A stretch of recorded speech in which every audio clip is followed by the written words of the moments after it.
Hello, everybody. Welcome back. So, this is going to be the second take of actually recording this video.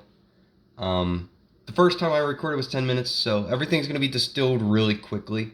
So, a lot of information, a lot of info, and a little bit of time. So, if you guys don't quite follow along, don't be afraid to ask questions in the comments.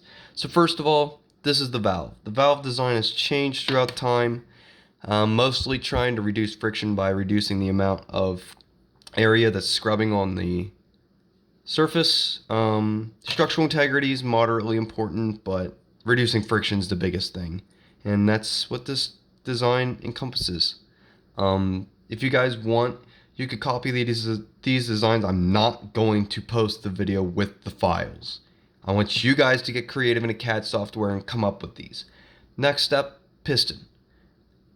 The valve made a huge difference in RPM, by the way. It was the biggest change, so I'm showing it first. Second is the piston. Piston has been reduced in weight. In fact, the piston weighs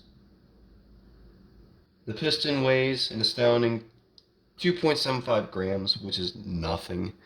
Reducing the amount of area that rubs, putting a nice chamfer on the edge, and making sure these are long enough so the piston doesn't flop on its side were all design parameters that got me to this part.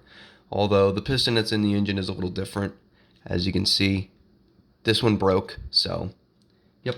Next step that made a big difference and improvement was the rod. This rod attaches to the piston, which goes to the crank and converts the vacuum's linear force into rotational energy. There is an oil channel. You can spray oil in or let air passively go into. It makes a difference. Inside here, there's a circle in the very center and a smaller circle on the outside. The smaller circle is what the crank runs on. There's a small air gap around it.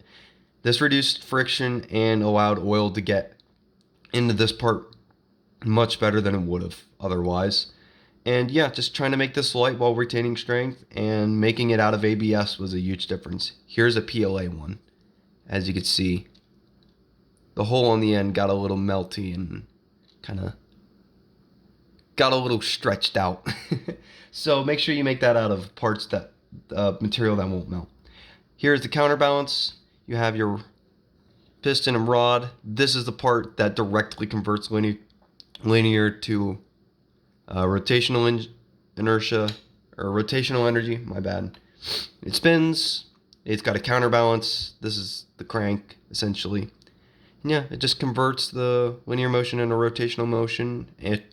The one that's in the engine now has a semicircle with little, I don't know how to describe it, but yeah. It's been made more aerodynamic because that made a difference. This thing actually whipped up some wind inside the crankcase, which, I don't know, I guess cooling, it helps with cooling, so. Yeah, and that's essentially all the major parts that were improved. Here's the rod for the valve. It attaches to the back of the valve on the engine and converts the linear motion into rotational energy again, but this part was just made thinner on the real engine. Of course, I'm not going to pull my engine apart to show you guys the stuff. This is the only thing I took out of it. But yeah, just be careful pulling a part like this off of print bed because, as you can see daylight through there. So, all right, that's much shorter. Thank you so much for watching. Make sure you sub. We're almost to 100 subs. Getting really close to 90. If not, we are at 90. So, thanks for watching.